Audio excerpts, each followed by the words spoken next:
मंचासीन मेरे कुलीग्स, उपस्थित भाइयों और बहनों, ये जो नेशनल कन्वेंशन ऑफ लॉयर्स ये ऑर्गेनाइज करने की जो आइडिया है ये डॉक्टर साहब की है और उन्होंने काफी इस दिशा में मेहनत की। मैं आपको बता दूं कि मैं उनके पीछे पड़ा रहा कि डॉक्टर साहब हमारे समाज की जो समस्याएं, जो भी समस्या है, सामाजिक है, आर्थिक है, पॉलिटिकल है, जो भी समस्या है, वो समस्याओं का अंत कहाँ होता है। अल्टीमेटली किसी भी समस्या का हल कहाँ होता है, तो वो हल कोर्टों में होता है और कहीं नहीं होता। दो पक्ष लड़ते रह के उसमें एक पक्ष हम है सामाजिक स्तर पर, और अल्टीमेटली उसका हल कोर्टों में होता है।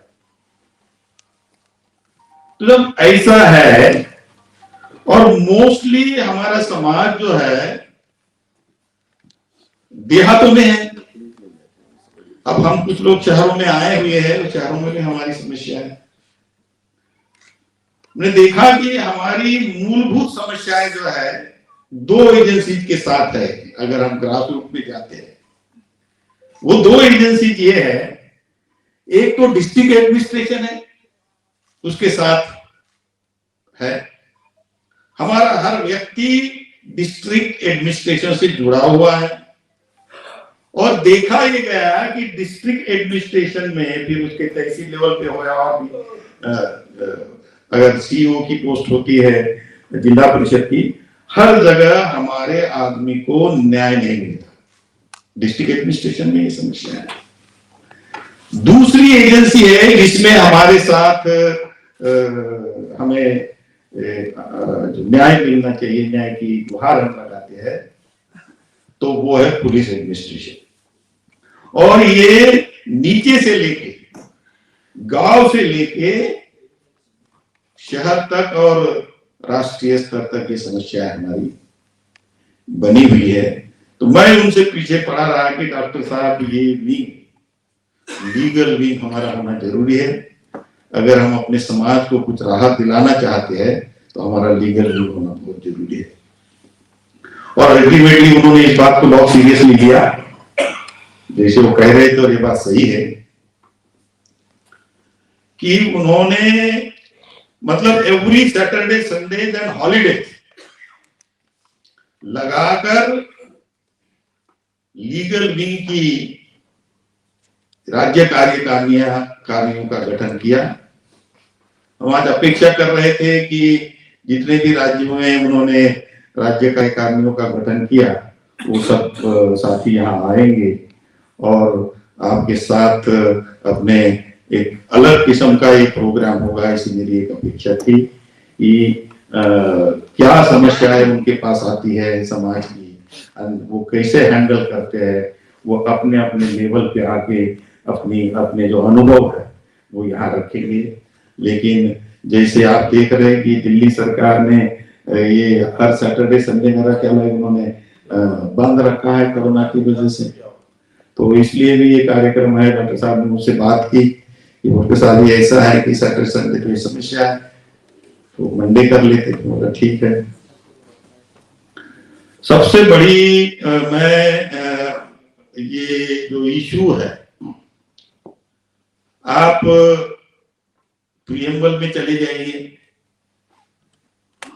संविधान का जो प्रियम्बल अगर हम देखते हैं तो उसमें कई चीजें लिखी है, लेकिन एक important justice, social, economic and political, ये वहां लिखा है। मतलब हमारे समाज को या भारतीय समाज को, भारत के हर नागरिक को न्याय मिलना चाहिए, सामाजिक न्याय मिलना चाहिए, आर्थिक न्याय मिलना चाहिए और पॉलिटिकल न्याय मिलना चाहिए। और ये तीनों न्याय क्या हो सकते हैं? ये तीनों न्याय ये हो सकते हैं इस देश में इक्वालिटी हो, अगर इस देश में सामाजिक समता आ जाए, इस देश में आर्थिक समता आ जाए, इस देश में राजकीय समता आ जाए, तो व्हाट एल्स वी वांट? हमें क्या चाहिए? हमें यही चाहिए, दमन नहीं होना चाहिए, लिबर्टी का प्रिंसिपल वहां है। मतलब बहुत ब्रीफ में पूरे कॉन्स्टिट्यूशन को प्रीएम्बल में बिठा दिया। नाउ आपकी जो कम्युनिटी है, मतलब community in the sense legal fraternity की मैं बात कर रहा हूं, उस सेंस में मैं कर रहा हूं, आप जो लोग हैं समाज को न्याय दिलाने के लिए न्यायिक व्यवस्था में के साथ समाज और न्यायिक व्यवस्था में आप इंटरफेस का काम कर रहे हैं। आपका काम है, समाज के लोग आपके पास आएंगे, आप उनकी समस्याओं को लेके कोर्ट में पेश करोगे, न्याय दिलाने का काम आपका है।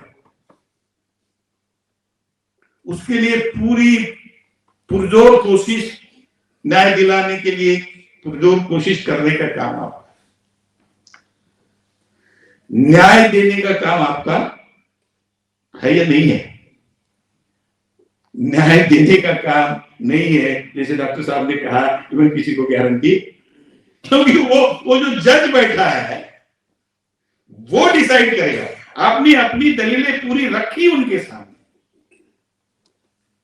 उसके बावजूद आपको 100% लगता है कि इस पर्टिकुलर केस में ये हमारे समाज को जो इश्यूज आप उनके सामने लेके गए उसको न्याय मिलेगा। लेकिन आप जितने भी हमारे लीगल फ्रेटर्निटी के भाई बहन यहां बैठे हुए अल्टीमेटली क्या महसूस करते हैं? आपके परसेंटेज ऑफ केसेस में अगर आप देखते हो कि जितने भी केसेस, स्पेशली मैं अपने समाज की बात कर रहा हूं, आपके क्लाइंट्स दूसरे समाज से भी आते होंगे, मैं उनकी बात नहीं कर रहा हूं, लेकिन अपने समाज के क्लाइंट्स जो आपके पास आते हैं उनके लिए न्याय दिलाने की पुरजोर कोशिश करने के बावजूद, और आपको ये महसूस हो रहा है कि इसमें हमारे क्लाइंट्स के बारे में न्याय मिलेगा, क्या आपका अनुभव कितने % केसेस में हमारे समाज के लिए न्याय मिलता है? जो केसेस मेरे पास कोई स्टैटिस्टिकल डाटा नहीं है, लेकिन मेरी जो फील्ड में जो मैं जा रहा हूं, घूम रहा हूं, तो हमें इस देश में न्याय मिलता है, नहीं मिलता? नहीं मिलता। आप वकील लोगों का भी यही कहना है, क्योंकि आप हमारी बात रखते हो कोर्ट के सामने, आपका क्या कहना है? न्याय मिल जाता है हमारे समाज की केसेस, और मिलता होगा 2-4 केसेस में, पर परसेंटेज टर्म में अगर हम देखते हैं तो हमारे समाज को न्याय नहीं मिलता ना। ऐसे ही है ना? अगर मेरी ये समझ गलत है तो आपने बोलना चाहिए वोकर साहब आपकी ये समझ गलत है और इसमें आपने एनर्जी नहीं लगाना चाहिए, क्योंकि हम समाज को संगठित कर रहे हैं और समाज को संगठित करके उस एनर्जी को, उन समाज को न्याय दिलाने की प्रक्रिया में हम काम कर रहे हैं। अगर आपको ऐसा लगता है कि ना ना ना हमारे समाज को तो न्याय मिलता है, व्हाट आर यू टॉकिंग, अगर ऐसा है तो फिर हमने ये काम नहीं करना चाहिए। लेकिन मेरा ये परसेप्शन है कि बाय एंड लार्ज हमारे समाज को न्याय नहीं मिलता। ठीक है, मैं ठीक कह रहा हूं ताकि मैं आई कैन प्रोसीड फर्दर। क्या ऐसा है कि नहीं है? ऐसा है। तो आप ये देखेंगे कि ये क्यों नहीं मिलता। फिर सवाल ये उठता है ये क्यों नहीं मिलता। भारत के संविधान में अगर न्याय लिखा है, सामाजिक, आर्थिक और पॉलिटिकल, अगर ये न्याय लिखा है तो इन प्रैक्टिस हमें क्यों नहीं मिलता? क्या मैं ये समझूं कि वो जजेस जो बैठे हुए जिन्होंने न्याय करना है, उन्हें न्याय क्या होता है इनकी समझ नहीं है? ऐसा हमें समझना चाहिए। जो जज की कुर्सी पे बैठे हुए लोग हैं, अल्टीमेटली करना उन्होंने है, तो न्याय क्या है ये उनको समझ नहीं है। ऐसा मैंने समझना चाहिए। मैं एक बात इस फाउंडेशन पे समझ के चल रहा हूं कि आपने न्याय दिलाने के लिए पूर्ण कोशिश की, जो लीगल प्रिंसिपल्स की बात डॉक्टर साहब कह गए वो सब किया आपने। तो फिर क्या ये समझे कि वो जो जज की कुर्सी पे जो व्यक्ति बैठा हुआ है वो लोअर कोर्ट में हो, जहां जिसका मैं जिक्र कर रहा हूं कि पुलिस एडमिनिस्ट्रेशन और डिस्ट्रिक्ट एडमिनिस्ट्रेशन में हमें समस्या है। इतना बड़ा देश है, 700 के करीबन मतलब जिले है, तो आप समझ सकते हो। और हर जगह मतलब हर किस्म के जजेस बैठे हुए हैं वहां, तो उनको न्याय क्या होता है इसकी समझ नहीं है। ऐसा समझना चाहिए, जैसे डॉक्टर साहब ने कहा, या ऐसे बुद्धू टाइप के लोग भी वहां बैठे हुए हैं, ऐसे डॉक्टर साहब ने कहा। लेकिन मैं समझता हूं कि अगर वहां रखा गया फॉर व्हाटएवर द रीजंस हो, they are sitting there in the petition of जज, तो उनको एक कम से कम इतनी बात तो पता है कि उन्होंने न्याय करना है, हर व्यक्ति के साथ न्याय करना है, तो न्याय की उनको समझ नहीं ऐसा समझना गलत हो जाए। लेकिन फिर ऐसा होता क्यों है कि अन्याय क्यों होता है? तो आप ये देखेंगे कि कॉन्स्टिट्यूशन में जो चीजें लिखी है ये इसीलिए लिखी है कि समाज में अन्याय हो रहा है।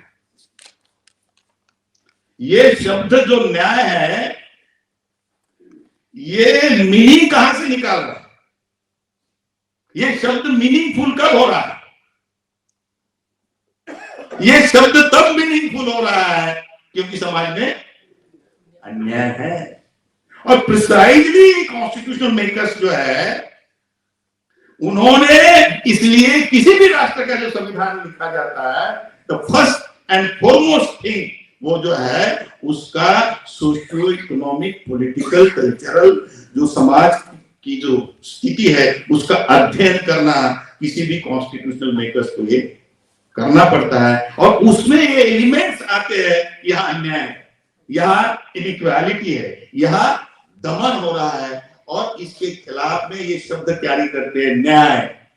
सो अन्याय से न्याय, दमन से लिबर्टी, और इनइक्वालिटी से इक्वालिटी। तो आप भी देखेंगे कि ये फंडामेंटल्स है। अब सवाल ये है कि वो समाज ऐसा ही है जहां अन्याय है, जहां इनइक्वालिटी है, जहां दमन हो रहा है।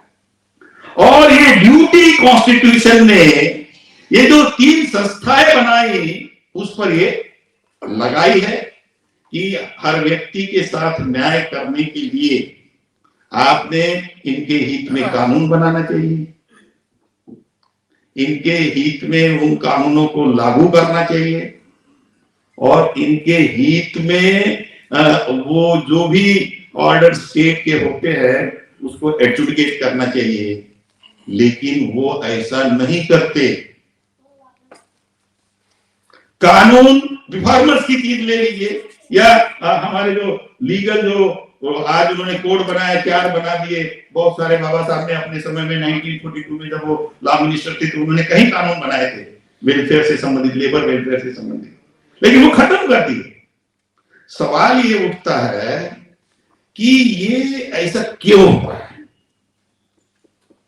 एक तो ये है, फिर दूसरा ये जो हो रहा है अन्याय, तो इसको कैसे ठीक किया जाए? ये 2 इशू है हमारे सामने। तो आप ये देखेंगे कि मेरी जो मान्यता है, हमारे कॉन्स्टिट्यूशनल इश्यूज है जो डॉक्टर साहब मतलब सुप्रीम कोर्ट में लड़ रहे हैं, हमारे कई कॉन्स्टिट्यूशनल इश्यूज हो रहे हैं। मतलब हमारे सिर्फ डिस्ट्रिक्ट एडमिनिस्ट्रेशन में और पुलिस एस्टेब्लिशमेंट में ही समस्या नहीं है, तो हमारे कॉन्स्टिट्यूशनल इश्यूज भी है। इसको कैसे सॉर्ट आउट करने का और ऐसा क्यों हो रहा है? तो इसका मुख्य कारण है इस देश में जो सामाजिक व्यवस्था है वो उसका सेंट्रल पॉइंट है।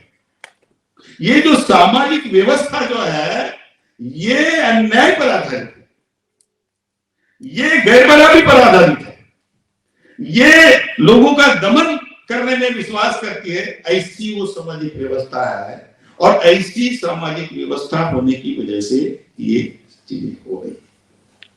तो वो जो जजेस बैठे हुए हैं वो कहां से आए, वो उस कुर्सी पे कहां से आके बैठे? Have they come from the alien countries? क्योंकि पहले ब्रिटिश जजेस होते थे, जब ब्रिटिश इंडिया हुआ करता था तो हमारे देश में ब्रिटिश जजेस हुआ करते थे, लेकिन मतलब स्पेशली हायर पोजीशन पे। तो क्या आज जो जजेस मतलब ग्रास रूट की जुडिशियरी जो है से लेके सुप्रीम कोर्ट की जुडिशियरी तक, क्या वो बाहर के जजेस आके बैठे हुए हैं? नहीं, वो यही के हैं। तो वो अगर यहां के हैं तो उनका जो अपब्रिंगिंग हुआ है वो उस सामाजिक व्यवस्था में हुआ है। मतलब अगर एक ब्राह्मण जज है तो उसका अपब्रिंगिंग कैसे हुआ है? हमारा आदमी जो है, जैसे डॉक्टर साहब के घर में अभिषेक है, तो उसका अपब्रिंगिंग कैसा हुआ है? और एक ब्राह्मण पेरेंट्स है, उसके घर में जो भी है जो अल्टीमेटली जज बना, उसका अपब्रिंगिंग कैसे हुआ है? तो आप ये देखेंगे कि उसका अपब्रिंगिंग ही जो गैर बराबरी की व्यवस्था समाज में, उसके आधार पर उसका अपब्रिंगिंग। और जब वो जज की पोजीशन में आकर बैठ जाता है तो उसकी कॉन्स्टिट्यूशनली वो बाइंड है कि आपके साथ न्याय करे, लेकिन उसका थॉट कौन गवर्न कर रहा है? कॉन्स्टिट्यूशन तो पढ़ नहीं रहे लोग, कॉन्स्टिट्यूशन नहीं पढ़ रहे। तो कॉन्स्टिट्यूशन अगर पढ़ेंगे नहीं तो उसका थॉट कॉन्स्टिट्यूशनल फ्रेमवर्क में जो इनकलकेट होना चाहिए वो थॉट इनकलकेट। तो उसका जो ब्राह्मणिकल माइंडसेट बना हुआ है, गैर बराबरी की व्यवस्था के साथ जो उसका माइंडसेट बना हुआ है, उस माइंडसेट के तहत वो जजमेंट्स डिलीवर करता है। मैंने कहीं पढ़ा सुप्रीम कोर्ट का एक निर्णय, पहले पढ़ा जब मैं इस प्रक्रिया में आया, आंदोलन की प्रक्रिया में आया, तो ये लिखा है सुप्रीम कोर्ट के एक जजमेंट में लिखा है, the personal philosophy of the जजेस डोमिनेट्स देयर जजमेंट्स।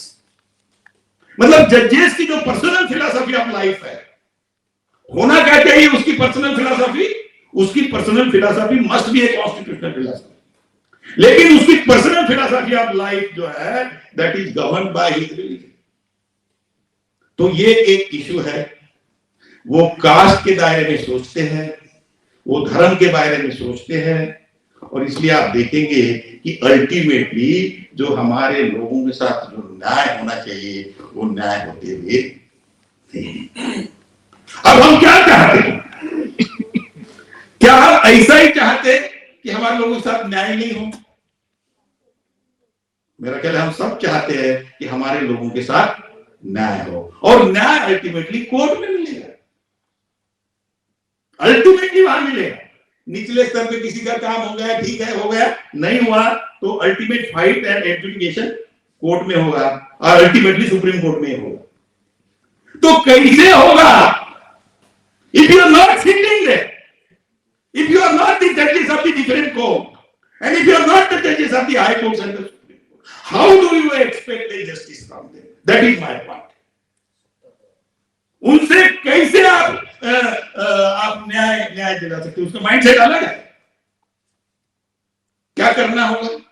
जब हमारी सत्ता हाथ में होगी सब कुछ हमारे हाथ में होगा। इसका मतलब आपको उस पोजीशन को ऑक्युपाई करना पड़ेगा। अभी उस पोजीशन को अगर ऑक्युपाई करना है तो प्रेजेंट सिस्टम में आप कैसे कर सकते हो? When those people are sitting there and they are looking at you from the caste spectacle, religious spectacle, उस चश्मे से आपको अगर देख रहे हैं तो प्रेजेंट जो सिस्टम ऑफ गवर्नेंस है, मैं कॉन्स्टिट्यूशनल सिस्टम ऑफ गवर्नेंस की बात नहीं कर रहा हूं, कॉन्स्टिट्यूशनल सिस्टम ऑफ गवर्नेंस से तो मिल ही जाना चाहिए। They are placed in the constitutional system of governance but performing the duty of their religion and their चातुर्वर्ण सिस्टम। ये हो, और अगर वो चातुर्वर्ण सिस्टम के तहत जजमेंट्स देते हैं तो हमारे साथ न्याय। अगर वो अपने रिलीजियस सिस्टम से मतलब उनके उससे हमको देखते हैं, तो अब जब तक हम वहां जाके नहीं बैठेंगे तो हमारे साथ न्याय नहीं हो। और हम चाहते हैं न्याय, ये इश्यू है। तो कौन सी सिस्टम है? ब्राह्मणिकल सोशल ऑर्डर, जिसमें उन्होंने हिंदू धर्म की बात बाद में कही, हिंदू धर्म वगैरह ये बाद में आया हुआ है, ये 17th या 18th सेंचुरी की लास्ट में आया है। और हमारी ड्यूटी बीजेपी जो है तभी से, ये आरएसएस की विंग है, आपको सबको पता है 1925 आरएसएस बनी और हिंदू राष्ट्र की जो अवधारणा है उन्होंने बनाई। ये बात अलग है कि गांधी एंड कंपनी ने, नेहरू ने सेक्युलर स्टेट की बात कही है, हाँ, उसके कारण कुछ अलग है, उसके डिटेल में नहीं जाना चाहता, क्योंकि नेहरू गांधी भी हिंदू ही थे। और समय समय पे उनके बारे में भी जो मटेरियल एंड लिटरेचर मिलता है उसमें इसका जिक्र होता है कि they have behaved like that. तो लेकिन हिंदू राष्ट्र की अवधारणा जब वो लेके चले तो आप ये देखेंगे कि क्या हिंदू मतलब caste system, Hindu religion and caste system. तो आज जो लोग वहां बैठे हुए हैं, जो हिंदू राष्ट्र जो है नहीं आते हुए भी आया हुआ है कि नहीं, हिंदू राष्ट्र इस देश को स्टैंप नहीं लगाए, ये इंडिया है, हिंदू राष्ट्र ऐसा स्टैंप नहीं लगा। लेकिन जो जजमेंट्स डिलीवर हो रहे हैं वो जजमेंट्स कैसे डिलीवर हो रहे हैं? उसी माइंडसेट से हो रहे हैं, वही कास्ट से माइंडसेट से हो रहे हैं। तो इसलिए बाबा साहब ने कहा, वो थॉट्स ऑन पाकिस्तान में कहा, मैं recently I have completed a book RSS a menace to India,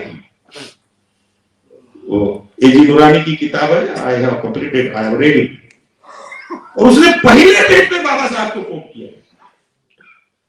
तो क्या कोट किया है बाबा साहब का? थॉट्स ऑफ पाकिस्तान से लिया है उन्होंने, उनकी जो किताब है बाबा साहब, वो ये कह रहे हैं, if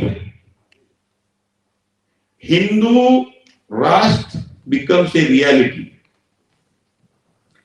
a Hindu Rashtra becomes a reality, it will be the biggest calamity on India. और ये सब उसी के तहत सब हो रहा है, अन्याय हो रहा है।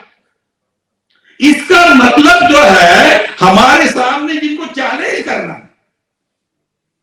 हमारी कई समस्या है, बट द बिगेस्ट प्रॉब्लम मैं ये देख रहा हूं कि जिस ढंग से आरएसएस और उनके जो सभी विंग्स लगे हुए हैं, इस देश को हिंदू राष्ट्र इन रियलिटी बनाना चाहते, स्टैंप लगाना चाहते, बाकी तो प्रैक्टिस कर रहे हैं। और बाबा साहब कह रहे हैं कि it will be the biggest calamity on India. इसको कौन रोकेगा? इस चीज को रोकना चाहिए, नहीं रोकना चाहिए, नहीं तो अन्याय होते रहेगा। कौन रोकेगा इसको? आपको वहां जाके बैठने नहीं देते, उन सीटों पे, जजेस की सीट पे आपको नहीं जाने देते। ये स्थिति है। फिर बाबा साहब ने ये कहा, जैसे मैं हिंदू राष्ट्र की बात कर रहा हूं, वैसे बाबा साहब ने ये भी कहा कि जाति जो है ये इतना बड़ा मॉन्स्टर है, वो कह रहे एक जगह, you go in any direction, आप किसी भी दिशा में, दाएं जाओ, बाएं जाओ, आगे जाओ, पीछे जाओ, you go in any direction and you will face this monster of caste. क्या हो रहा है कि नहीं हमारे साथ? आप भी जात देख के आपको नौकरी मिलनी चाहिए, नहीं मिलनी चाहिए, देना चाहिए, नहीं देना चाहिए, अपर पोजीशन में जाना चाहिए, नहीं है। मैंने एक बुकलेट लिखी डॉक्टर साहब ने जिसका जिक्र किया, why not reservation in promotion to OBC. मैंने 50 साल पहले लिखी वो किताब, जब मैं इसके ऊपर सोच रहा था कि ये लड़ाई अगर लड़नी है, ये लड़ाई लड़नी है तो ओबीसी को रिजर्वेशन इन प्रमोशन मिलना चाहिए। और डॉक्टर साहब भी इसी मत के, उन्होंने कहा कि ये मिलना चाहिए। ये एंटर एडमिनिस्ट्रेशन टॉप सीटर भी किया जा सकता है, 50% reservation and on our own merit. अगर 15-20% अगर अपने मेरिट पे आ जाते हैं तो entire administration will be dominated by the scheduled caste, scheduled tribe and other backward classes. And if the administration is dominated by the scheduled caste, scheduled tribe and the backward classes, after all, who makes the policies? क्या मंत्री policies बनाते हैं? हमारे साथी बैठे हुए administration बनाता है। तो अगर हम वहां इतने मात्रा में होते हैं तो जो directive principles of state policy में जो बाबा साहब ने हमारे लिए नीतियां बनाने की जो बात की है वो सब चीजें हो सकती है। But the whole problem is हम वहां पहुंच नहीं पा रहे। तो आप ये देखेंगे कि ये कैसे हो सकता है। अरे कास्ट, इसलिए कास्ट को खत्म करना बहुत जरूरी है। और इसलिए आप देखेंगे कि हमने किसी भी चीज को अगर खत्म करना है, ये बुक एक किताब है why nation fails, I don't remember the name of the author, but there is a book why nation fails. वो ये कहता है कि आप नया निर्माण तभी कर सकते हैं जब आप पुराना डिस्ट्रॉय करोगे। आप नया मकान तब बना सकते हो जब पुराना। तो ये व्यवस्था जो है, ये ब्राह्मणिज्म की जो व्यवस्था है, इसको डिस्ट्रॉय किए बिना हमारा सोल्यूशन नहीं होगा। अगर ये करना चाहते तो इसका कोई हमारे पास वेपन है? बिल्डिंग डिस्ट्रॉय करना है तो क्या चाहिए? बुलडोजर चाहिए, यही नहीं। तो ये ब्राह्मणिकल सोशल ऑर्डर जिसकी वजह से गवर्न हो रहा है कंट्री, कॉन्स्टिट्यूशन से गवर्न नहीं हो रहा, वो दिखावा। अगर कॉन्स्टिट्यूशन से गवर्न होता तो आज हमारे देश की स्थिति और हमारे लोगों की स्थिति ऐसी नहीं होती। तो इसको डिस्ट्रॉय किए बिना हम अपने अधिकार नहीं मिला सकते। How to destroy? क्या दिया है बाबा साहब ने आपको इसको डिस्ट्रॉय करने के लिए? What do you have? Any weapon? कोई वेपन है आपके पास? वोट का अधिकार है जिससे आप इसको डिस्ट्रॉय कर सकते हैं। और इस वोट का पिछले 70 साल से हमने इस्तेमाल नहीं किया। हमारी पार्टी के लोग जब प्रचार में जाते हैं, मेरा ख्याल है अरे तुम्हारी नई पार्टी है। मैं हमारे समाज का सोच, अगर हम आपको वोट दे देते हैं आपके पार्टी को तो क्या होगा? खराब हो जाएगा। हमारा वोट खराब हो जाएगा। तो आपके पार्टी को क्यों देने का वोट? उनको समझाओ कि ये वोट का अधिकार बाबा साहब ने जो आपको दिया, काय के लिए दिया? उंगली काली करने के लिए दिया कि भाई चलो जाओ बाहर उंगली काली करके आओ। ये अधिकार दिया है बाबा साहब ने हमको, जो फंडामेंटल राइट्स है वो पाने के लिए, जो डायरेक्टिव प्रिंसिपल्स में जो नीतियां हमारे लिए होनी चाहिए वो पाने के लिए, उसके लिए दिया ना। क्या आपको 70 साल में मिला? जिस पर्पज से आपको यह अधिकार दिया, क्या वो पर्पज पिछले 70 साल से हल हुआ? अगर हल हुआ होता तो क्या हमें यहां बैठने की जरूरत थी? इसका मतलब हुआ या नहीं हुआ? नहीं हुआ। तो वोट का क्या हुआ? खराब हुआ कि काम में लगा? पिछले 70 साल में हमने इस वोट को खराब किया और हमारा समाज का जो सोच है वो बोल रहा है कि आपको वोट देने से खराब हो जाएगा। ये परेशानी है। इसका मतलब द लेवल ऑफ इग्नोरेंस, हमारे समाज में लेवल ऑफ इग्नोरेंस इतनी ज्यादा है कि चीजों को राइट पर्सपेक्टिव में नहीं समझ रहा है। अगर उसको राइट पर्सपेक्टिव में हमारा समाज नहीं समझ रहा है, ये वोट देते वक्त बाबा साहब, you read the second volume, 1930 में राउंड टेबल कॉन्फ्रेंस में जब बाबा साहब गए तो वहां मांगा है, कॉन्स्टिट्यूशन में बाद में आया, मैं आप लोगों को बता दूं।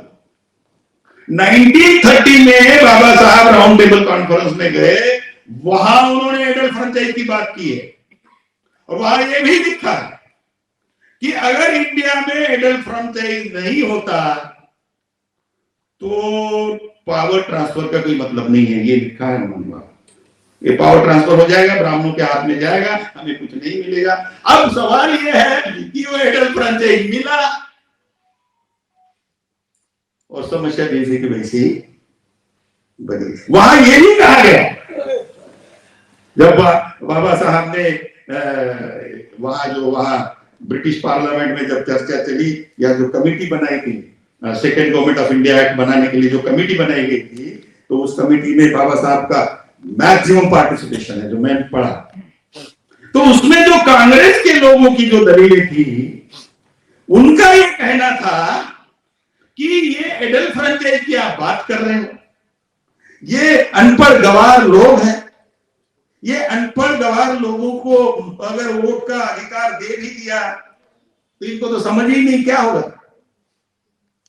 तो बाबा साहब का जवाब है, वहां रिकॉर्डेड है, उन्होंने ये कहा कि मेरा समाज अनपढ़ गवार जरूर है लेकिन ना समझ, क्या कहा, लेकिन क्या ये सच्चाई? अगर ये सच्चाई, उन्होंने जो कहा वही सच्चाई है। अगर ना समझ नहीं होता ये समाज, तो ये जो आज हम परेशानियां झेल रहे हैं, ये झेलते समाज ना समझ है और इसलिए परेशानियां हैं, और इसलिए उसको समझदार बनाना कौन करेगा ये काम? क्या एक अनपढ़ गवार आदमी दूसरे अनपढ़ गवार आदमी को नॉलेजेबल बना सकता है? ये नॉलेजेबल लोगों का काम है, और ये नॉलेजेबल लोग घर में बैठे हुए हैं, घर के बाहर नहीं निकल रहे, समाज को समझा नहीं रहे, और जब तक नहीं समझाएंगे ये समस्या हल होने वाली नहीं है। इस चीज को समझिए और इसलिए उनके अधिकार को समझिए, लोगों को समझाने का काम करिए। एक तो ये, मैं खुद 2016 में, जहां तक ये जुडिशियरी, हायर जुडिशियरी की जो बात है, 2016 में मैं, मोदी जब प्राइम मिनिस्टर था और भी है, मैंने 2-3 पेज का लंबा रिप्रेजेंटेशन लिखा उसको। और ये जो कॉलेजियम की जो सिस्टम है, ये अनकॉन्स्टिट्यूशनल है, और इस सिस्टम को खत्म करके जो भारत के संविधान में जो बाबा साहब ने जो सिस्टम लिखी है उसको री इस्टेब्लिश करना चाहिए, ऐसा मैंने लिखा। उसने उसको एक्नॉलेज नहीं किया, या किसी ने कर दिया होगा दिल्ली ऑफिस में एक्नॉलेजमेंट, आके पढ़ा होगा, I do not know what is that. आप ये देखेंगे कि ड्राफ्ट कॉन्स्टिट्यूशन का प्यारा आर्टिकल 103 है। जब बाबा साहब 4 नवंबर 1948 को हर आर्टिकल से समझा रहे थे कॉन्स्टिट्यूशनल असेंबली में कि why a particular article is written in a particular manner and why particular word is used there, तो 103 जो है आर्टिकल, जो अभी 124 है, प्रेजेंट कॉन्स्टिट्यूशन का आर्टिकल 124 है, उसमें यह लिखा है कि the president shall appoint the जजेस of the high court and the supreme court in consultation with the chief justice of India. ये लिखा है, प्रेसिडेंट अपॉइंट करेगा और चीफ जस्टिस से कंसल्ट करेगा, ये लिखा है। और उस वक्त जो 7,000 के करीबन मतलब टोटल अमेंडमेंट्स फाइल किए गए थे, जिसका जवाब बाबा साहब को देना था उसमें नियर अबाउट 2,700 एंड समथिंग इतने उन्होंने कंसीडर किए, बाकी रिजेक्ट कर दिए, उसके जवाब में दे रहे। तो उसमें ये आर्टिकल था। वो जब बाबा साहब ने कंसल्टेशन शब्द लिखा, इन consultation with the chief justice of India, तो अमेंडमेंट फाइल हुए कई मेंबरों से, और उनका ये कहना था it should be in concurrence with the concurrence of chief justice of India. ऐसे अमेंडमेंट फाइल हुई, और इसका जवाब फिर बाबा साहब ने दिया, और वो कह रहे हैं, वो इंपॉर्टेंट चीज है, वो कह रहे हैं कि मैं कंकरेंस से सहमत नहीं हूं, कंकरेंस शब्द नहीं होना चाहिए। क्यों नहीं होना चाहिए? तो ये कह रहे हैं कि chief justice is after all a human being, chief justice is after all a human being and he will have all the prejudices which any other human being carries. मतलब दूसरा एक व्यक्ति है, वो ह्यूमन बीइंग है, और उसमें वो सभी प्रेजुडाइसेस हो सकते हैं जो दूसरे व्यक्ति में भी, और इसलिए उसको नहीं देना चाहिए पावर।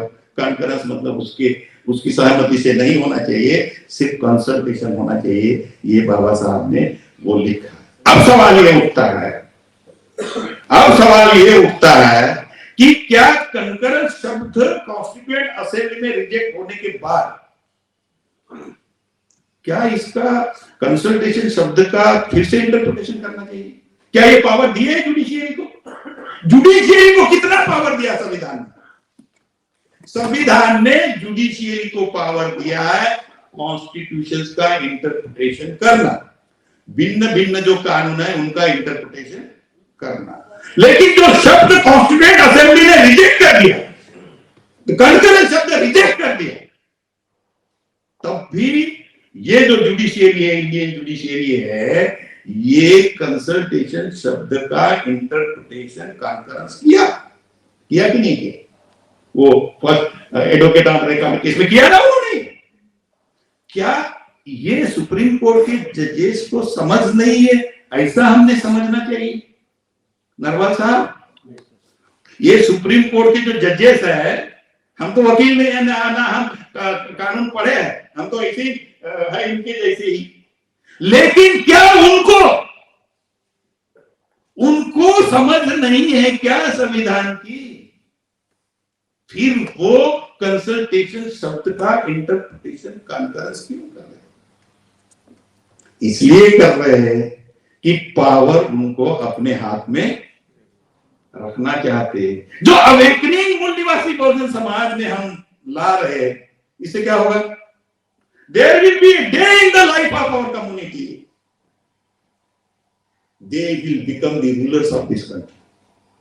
मैं रहूं ना रहूं, मैं बता दूं आपको, एक दिन आएगा कि ये समाज, जब तक ये वोट का अधिकार है, ये समाज के पास इस देश की सत्ता आने वाली। फिर क्या होगा? जब इस समाज के पास इस देश की सत्ता आएगी, तो उस आर्टिकल में पावर जो दिया है वो गवर्नमेंट ऑफ द डे को दिया है। Draft article 103 equal to 124 of the present constitution, वो पावर बाबा साहब ने गवर्नमेंट ऑफ द डे को दिया है। और जिस दिन हमारे समाज के पास सत्ता आएगी, तो जजेस की नियुक्ति कौन करेगी? हाँ बेटा, हम करेंगे ना। और जब जजेस की नियुक्ति हम करेंगे, तो क्या तब भी जैसा आज हमारे साथ हो रहा है वैसे ही होगा? और ऐसा होता है तो हमारे जैसे नालायक लोग वो कोई नहीं हो सकते। हमारे लोग सत्ता में रहेंगे तो पॉलिटिकल पावर हमारे पास होगा। पॉलिटिकल पावर अगर हमारे पास है तो डिस्ट्रिक्ट एडमिनिस्ट्रेशन और पुलिस इस्टेब्लिशमेंट जो हमारे साथ कर रहा है, उसकी नियुक्ति कौन करता है? कौन करता है नियुक्ति? My friend Narendra, who appoints the executive? It is the government of the day through the various institution, UPSC various, उसके माध्यम से एग्जीक्यूटिव की अपॉइंटमेंट होती है, सबऑर्डिनेट एग्जीक्यूटिव। और जो आदमी कॉन्स्टिट्यूशन की फ्रेमवर्क में नहीं सोचता, क्या आप लोग भी आपकी सत्ता आने के बाद उनको मतलब आईएएस और आईपीएस अधिकारी बनाओगे? आप लोग नहीं बनाएंगे। तो नहीं बनाओगे तो आप उन्हीं लोगों को बनाओगे जो लोग मतलब कॉन्स्टिट्यूशनल फ्रेमवर्क में न्याय की बात करते हैं, इक्वालिटी की बात करते हैं। उन लोगों को आप एग्जीक्यूटिव में, और पुलिस स्टैब्लिश को भी एग्जीक्यूटिव का हिस्सा, उसमें आप उनकी अपॉइंटमेंट करोगे। तो क्या फिर ये जो समस्या आप लोगों के पास आती है ग्रास रूट से लेके अभी तक सुप्रीम कोर्ट तक, क्या ऐसी आती रहेगी? So it is political power which is the most important, जिसके बारे में ये बताया जाता है कि भाई ये गंदी चीज है। अरे बाबा साहब ने ऐसा गंदा काम क्यों किया? अगर पॉलिटिक्स गंदा है तो बाबा साहब तो बहुत समझदार थे ना, कि नहीं थे? भास्कर जी, बाबा साहब तो बहुत समझदार थे ना। तो बाबा साहब ने ऐसा गंदा काम क्यों किया? 3 पॉलिटिकल पार्टियां क्यों बनाई? पॉलिटिक्स गंदी चीज नहीं है। In fact all powers flow through the political power. Economic power political power से फ्लो होता है, सोशल पावर वहां से होता है। Every power is subordinate to political power. क्योंकि आप पॉलिटिकल पावर कैप्चर करते हो, देश का बजट आप बनाओगे, पुलिस इस्टेब्लिशमेंट आप बताओगे, everything comes from there. Ram Mandir को वो मिलना चाहिए नहीं मिलना चाहिए, आप डिसाइड करो। इसे उन्होंने डिसाइड किया, उनके पास पावर है। इसलिए ये हमारे लोगों ने पिछले 70 साल में उनके हाथ में जो सत्ता दी, इसका ये नतीजा है। तो let us not blame Modi, let us not blame Congress, we are responsible for it. Doctor साहब ने लिखा, हम रिस्पॉन्सिबल, हमने अपना रोल अदा नहीं। How long we are not going to play our role in the society? कब तक हम अपना रोल सोसाइटी में प्ले नहीं करेंगे? अगर नहीं करेंगे तो it will be doomed day for us. हमारा सत्यानाश होने से कोई नहीं रोक सकता। और इसलिए मैं ये 70 साल की उम्र में घूम रहा। क्यों घूम रहा हूं? कि मुझे लगता है कि मुझ पर कर्जा है, मुझ पर कर्जा है बाबा साहब, उसकी बदौलत मैं खड़ा हूं, उसकी वजह से मुझे मिला, और मैं ये कर्जा उतारना चाहता हूं। और मैं आपसे अपेक्षा करता हूं कि आप ये काम करें, और जो भी कर्जा बाबा साहब का आपके ऊपर है उसको उतारें। अगर ये हम शुरू करते हैं, इसलिए मैं चाहता हूं कि मतलब तहसील लेवल से लेके हर जगह प्रॉब्लम है। कॉन्स्टिट्यूशनल इश्यूज हमारे सामने, इमरजेंसी उसने अभी इकोनॉमिक इमरजेंसी में डिक्लेयर किया। मैं जब उसके प्रोविजन पढ़ रहा था आर्टिकल, अभी मुझे याद नहीं है, वो नहीं कर सकते। There are preconditions. हम लोगों का डीए का रोका ना उन्होंने, they can not do it. You read the provision of the constitution. वो नहीं कर सकते ऐसा, लेकिन उनकी ऐसे कहीं भी वो कर रहे हैं। ईडब्ल्यूएस लाया, ओवरनाइट पास कर दिया। अब हमने पार्टी की तरफ से हमने केस डाली है, वो कब लगाते? ये जजेस द इंपॉर्टेंट इश्यूज जो सुप्रीम कोर्ट के सामने है, दे आर नॉट लिस्टेड। और फालतू की चीजें वहां मतलब आ रही है। जो इश्यूज इस देश की जनता की लाइफ पर असर डाल रहे हैं, वो इश्यूज वो मतलब पीछे डाल रहे हैं।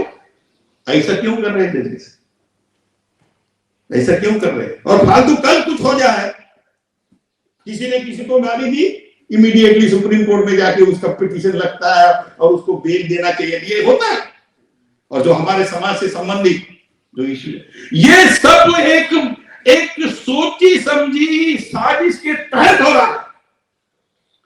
Legislature, executive, judiciary and brahmanical political party ये मिलके कर रहे हैं। और जो फुले आंबेडकर विचारधारा की पॉलिटिकल पार्टियां हैं या जो नॉन ब्राह्मणिकल पार्टी की पार्टियां हैं, उनकी समझ इसके बारे में जीरो है। वो कुछ नहीं कर पा रहे। ये इश्यूज है। और इसलिए मेरी आप लोगों से रिक्वेस्ट है कि ये जो बनाया है, इसमें हमारे समाज का उनको न्याय नहीं दिलाएंगे। हवा में मैं अभी बोल रहा हूं, कुछ भी नहीं दे रहा हूं उनको। शब्दों से लोग जीते नहीं। उनको ग्रास रूट पे उनकी समस्या पैदा हो गई है, वो अगर हम हल नहीं करेंगे तो they are not going to join us. इसलिए आपकी ड्यूटी है कि उनको ग्रास रूट पे न्याय दिलाएं। मुझे पता है कि ये जजेस नहीं देंगे, बट एटलीस्ट उनको संतुष्ट तो ये होगा कि इस आदमी ने मेरे लिए अपनी ताकत लगाई थी, इतना पर्याप्त है उनके लिए। तो हम जज नहीं, लेकिन उसको अगर ये लगेगा कि इस आदमी ने पूरी ताकत लगाई मुझे न्याय दिलाने के लिए, वो हमारे साथ खड़ा होगा, वो पॉलिटिकली हमारे साथ खड़ा होगा। जिस दिन वो पॉलिटिकली हमारे साथ खड़ा होगा, इस देश की सत्ता हमारे पास आने से कोई नहीं रोक सकता। क्योंकि डॉक्टर साहब ने कहा कि 90% और हम क्लेम कर रहे हैं 90% देश। तो बस इतना ही बोलने के लिए बहुत कुछ होता है। जय हिंद, जय हिंद।